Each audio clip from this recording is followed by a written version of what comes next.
Section 1. You will hear a woman talking to a doctor at a clinic about a medical problem. First, you have some time to look at questions 1 to 4.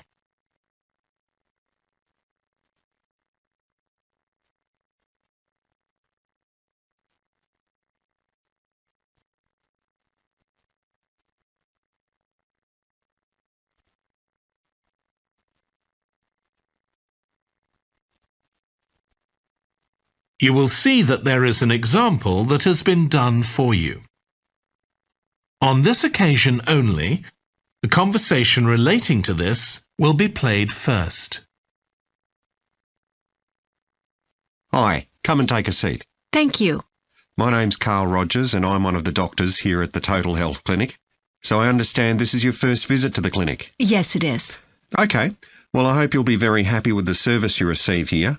So if it's all right with you, I'll take a few details to help me give you the best possible service. Sure. So can I check first of all that we have the correct personal details for you? So your full name is Julie Ann Garcia. That's correct. The woman's name is Julie Ann Garcia. So Garcia has been written in the space. Now we shall begin. You should answer the questions as you listen because you will not hear the recording a second time.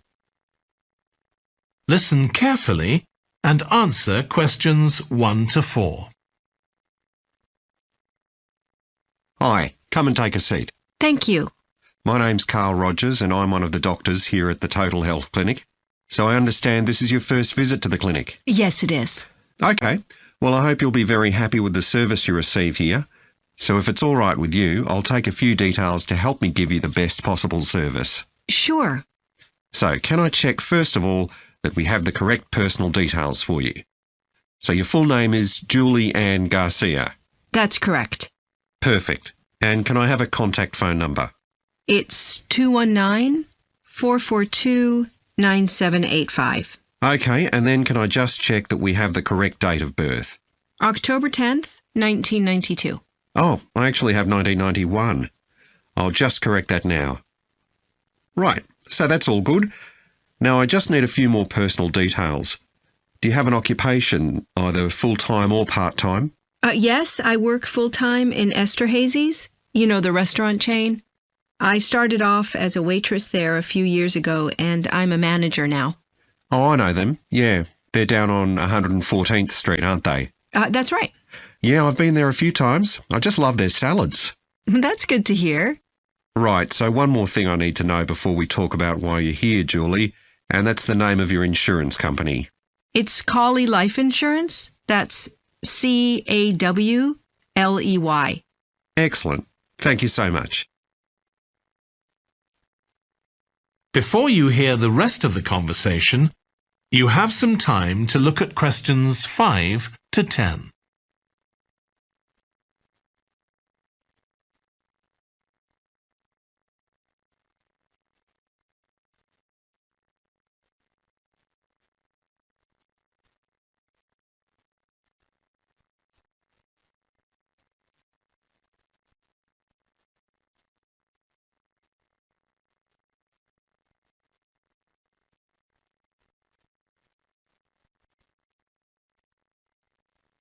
Now listen and answer questions 5 to 10.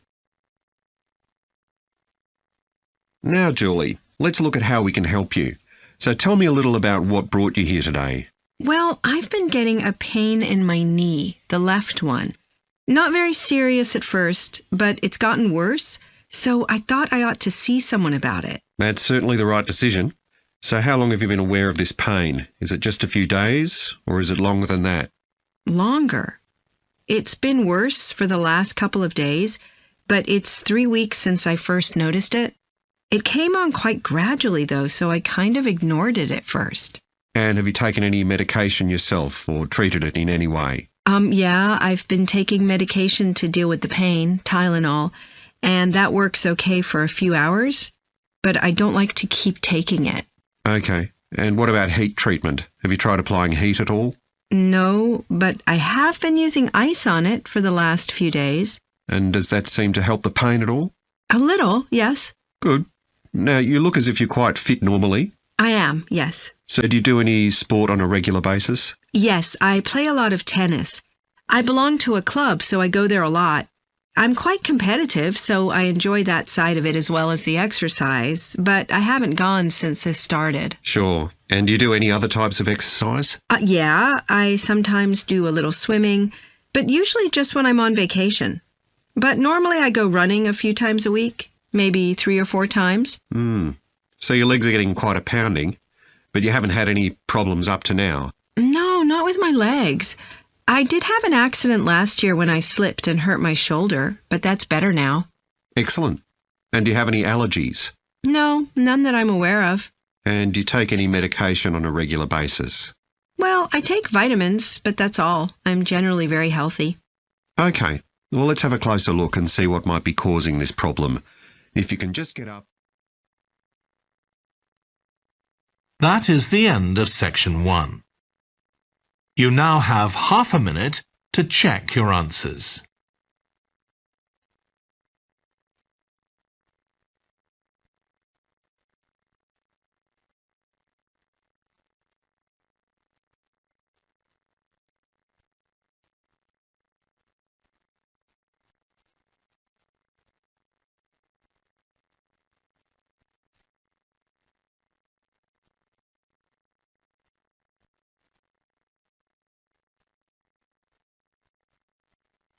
Now turn to section 2. Section 2. You will hear a guide talking to a group of tourists who are about to visit an English castle. First, you have some time to look at questions 11 to 15.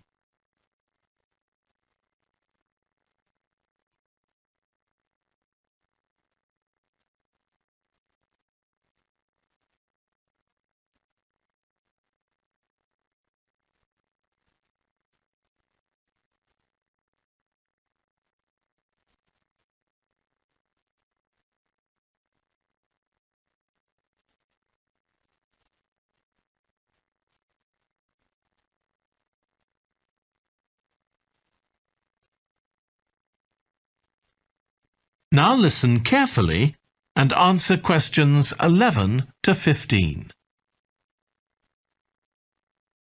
We'll be arriving at Branley Castle in about 5 minutes. But before we get there, I'll give you a little information about the castle and what our visit will include. So, in fact, there's been a castle on this site for over 1100 years. The first building was a fort constructed in 914 AD for defence against Danish invaders by King Alfred the Great's daughter, who ruled England at the time. In the following century, after the Normans conquered England, the land was given to a nobleman called Richard de Vere, and he built a castle there that stayed in the de Vere family for over 400 years. However, when Queen Elizabeth I announced that she was going to visit the castle in 1576, it was beginning to look a bit run down. And it was decided that rather than repair the guest rooms, they'd make a new house for her, out of wood, next to the main hall. She stayed there for 4 nights, and apparently it was very luxurious. But, unfortunately, it was destroyed a few years later by fire. In the 17th century, the castle belonged to the wealthy Fennis family, who enlarged it and made it more comfortable. However, by 1982, the Fennis family could no longer afford to maintain the castle, even though they received government support, and they put it on the market. It was eventually taken over by a company who owned a number of amusement parks. But when we get there, I think you'll see that they've managed to retain the original atmosphere of the castle. When you go inside, you'll find that in the staterooms, there are lifelike moving wax models dressed in costumes of different periods in the past, which even carry on conversations together. As well as that, in every room, there are booklets giving information about what the room was used for and the history of the objects and furniture it contains. The castle park's quite extensive, At one time, sheep were kept there, and in the 19th century the owners had a little zoo with animals like rabbits and even a baby elephant. Nowadays, the old zoo buildings are used for public displays of paintings and sculpture. The park also has some beautiful trees, though the oldest of all, which dated back 800 years, was sadly blown down in 1987. Now, you're free to wander around on your own until 4:30, but then, at the end of our visit, we'll all meet together at the bottom of the great staircase. We'll then go on to the long gallery, where there's a wonderful collection of photographs showing the family who owned the castle 100 years ago having tea and cakes in the conservatory. And we'll then take you to the same place, where afternoon tea will be served to you. Before you hear the rest of the talk, you have some time to look at questions 16 to 20.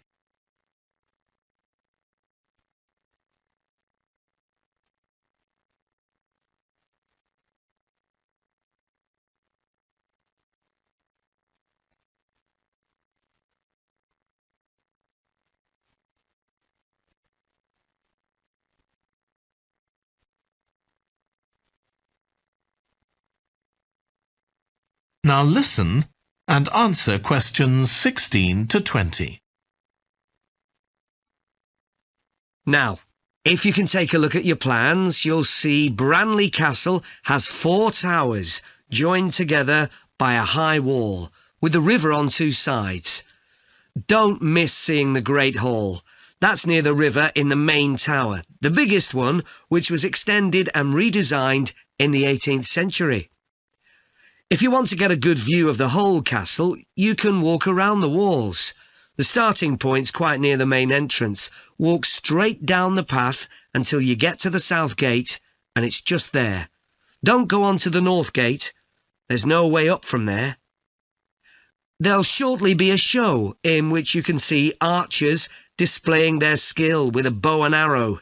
The quickest way to get there is to take the first left after the main entrance and follow the path past the bridge.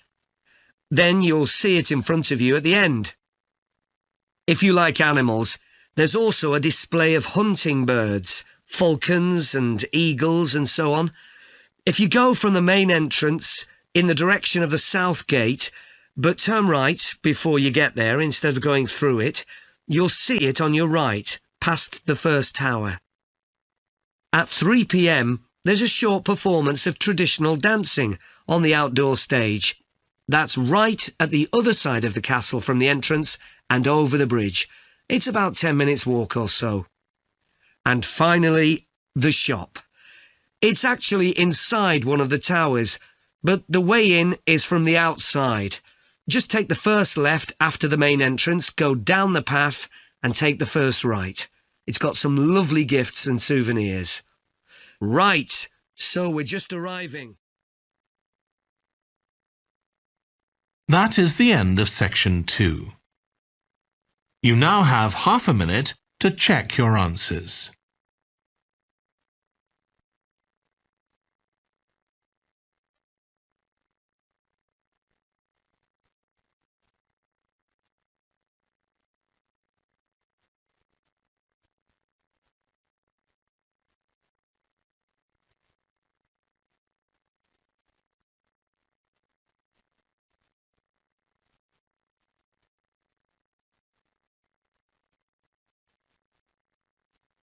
Now turn to section 3. Section 3. You will hear 2 environmental science students, called Rosie and Martin, discussing their presentation on an extinct animal called the woolly mammoth with their tutor. First, you have some time to look at questions 21 to 24.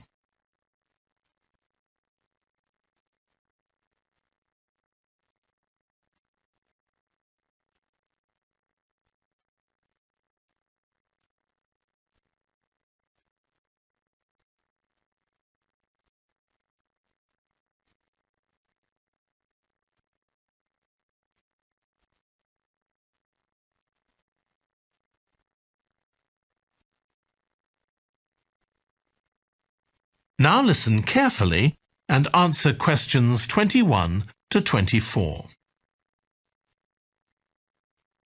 So, Rosie and Martin, let's look at what you've got for your presentation on woolly mammoths. OK, we've got a short outline here. Thanks. So, it's about a research project in North America.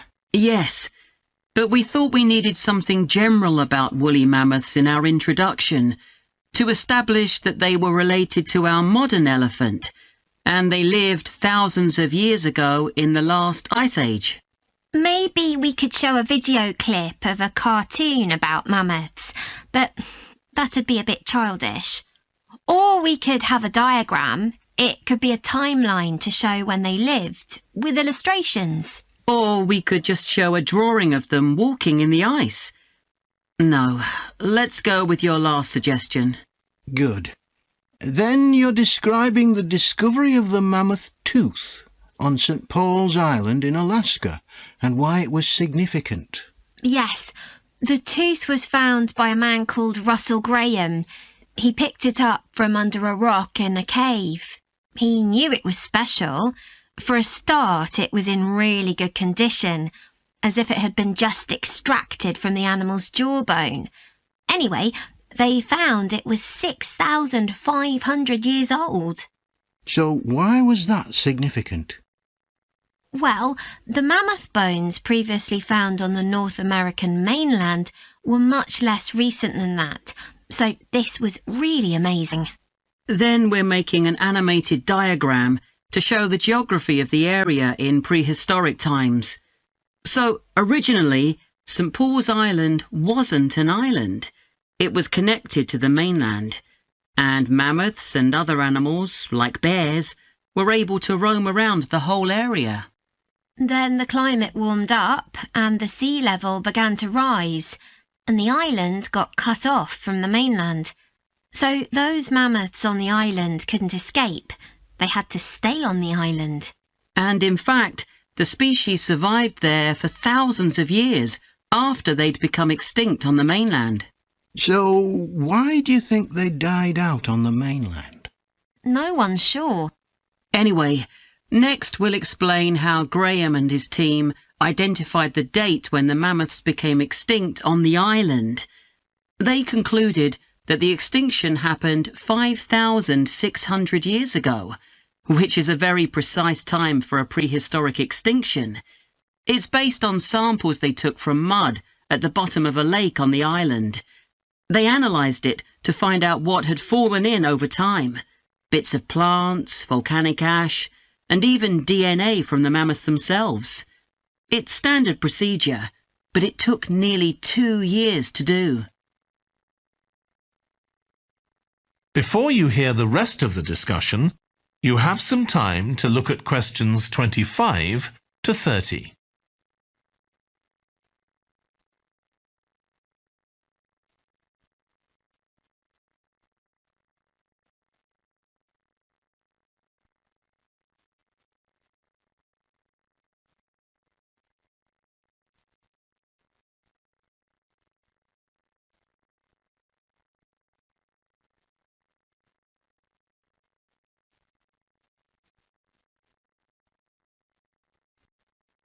Now listen and answer questions 25 to 30. So why don't you quickly go through the main sections of your presentation and discuss what actions needed for each part? OK. So for the introduction, we're using a visual. So once we've prepared that, we're done. I'm not sure. I think we need to write down all the ideas we want to include here, not just rely on memory. How we begin the presentation is so important. You're right. The discovery of the mammoth tooth is probably the most dramatic part, but we don't have that much information, only what we got from the online article. I thought maybe we could get in touch with the researcher who led the team and ask him to tell us a bit more. Great idea. What about the section with the initial questions asked by the researchers? We've got a lot on that, but we need to make it interesting. We could ask the audience to suggest some questions about it, and then see how many of them we can answer. I don't think it would take too long. Yes, that would add a bit of variety. Then the section on further research carried out on the island, analysing the mud in the lake. I wonder if we've actually got too much information here. Should we cut some? I don't think so, but it's all a bit muddled at present. Yes, maybe it would be better if it followed a chronological pattern. I think so. The findings and possible explanations section is just about ready, but we need to practice it so we're sure it won't overrun. I think it should be okay, but yes, let's make sure. In the last section, relevance to the present day, you've got some good ideas, but this is where you need to move away from the ideas of others and give your own viewpoint. Okay, we'll think about that. Now, shall we show you some of the... That is the end of section 3. You now have half a minute to check your answers.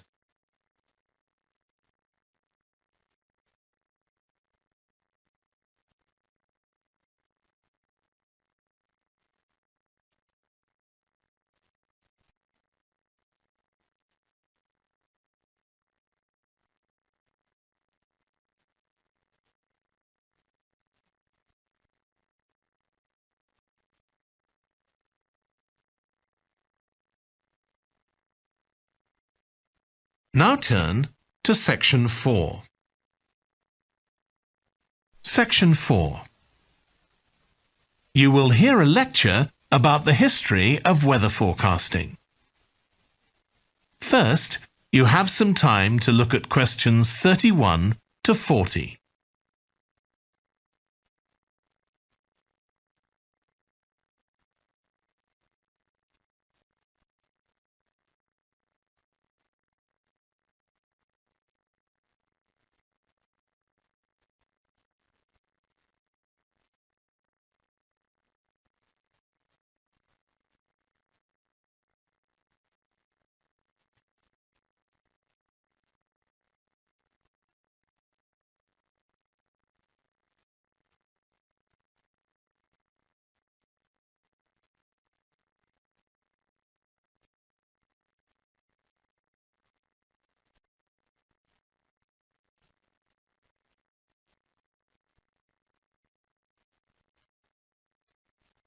Now listen carefully and answer questions 31 to 40.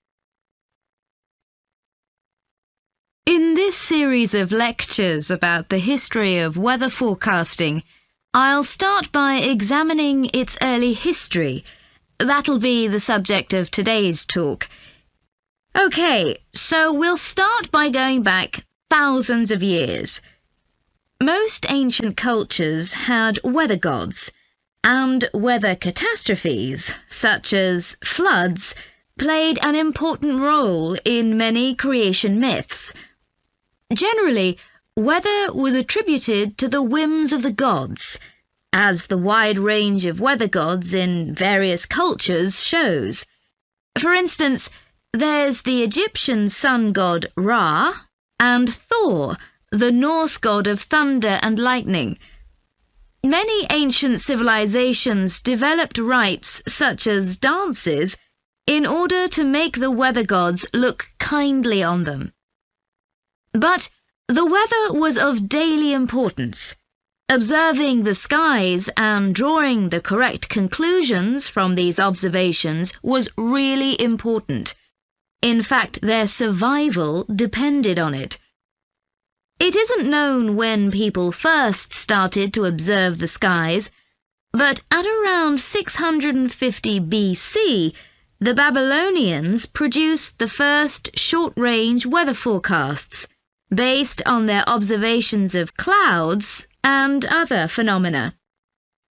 The Chinese also recognized weather patterns, and by 300 BC, astronomers had developed a calendar which divided the year into 24 festivals, each associated with a different weather phenomenon. The ancient Greeks were the first to develop a more scientific approach to explaining the weather. The work of the philosopher and scientist Aristotle in the 4th century BC is especially noteworthy, as his ideas held sway for nearly 2,000 years. In 340 BC, he wrote a book in which he attempted to account for the formation of rain, clouds, wind, and storms. He also described celestial phenomena such as halos, that is, bright circles of light around the sun, the moon, and bright stars, and comets. Many of his observations were surprisingly accurate. For example, he believed that heat could cause water to evaporate, but he also jumped to quite a few wrong conclusions, such as that winds are breathed out by the earth. Errors like this were rectified from the Renaissance onwards.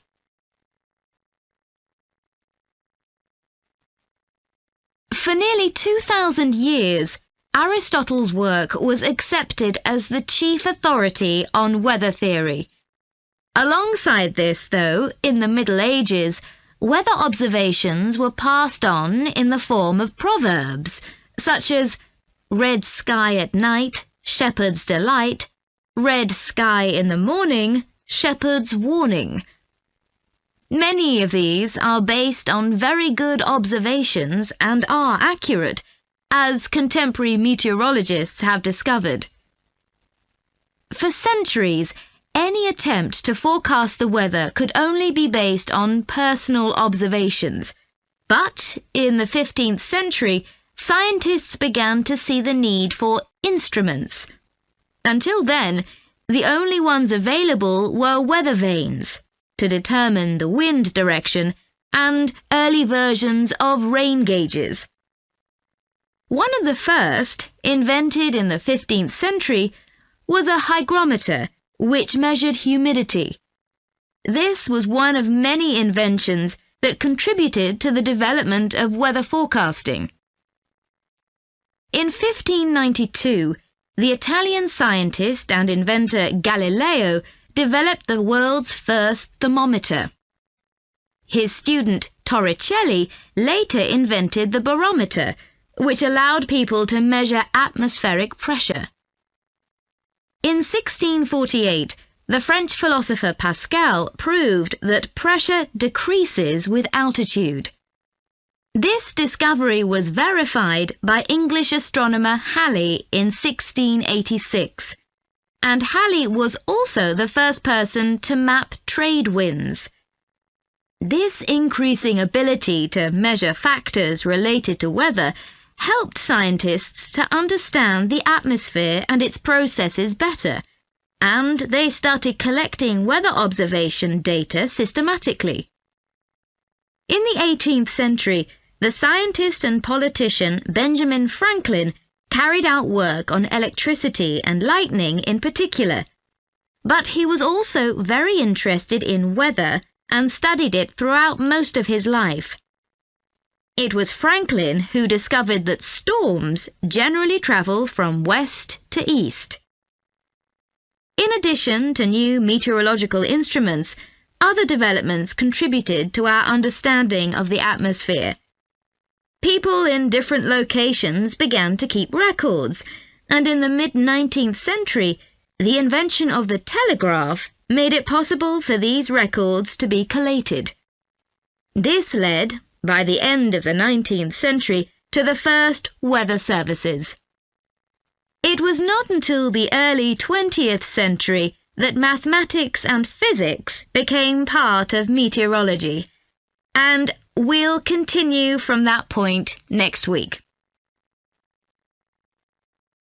That is the end of section 4.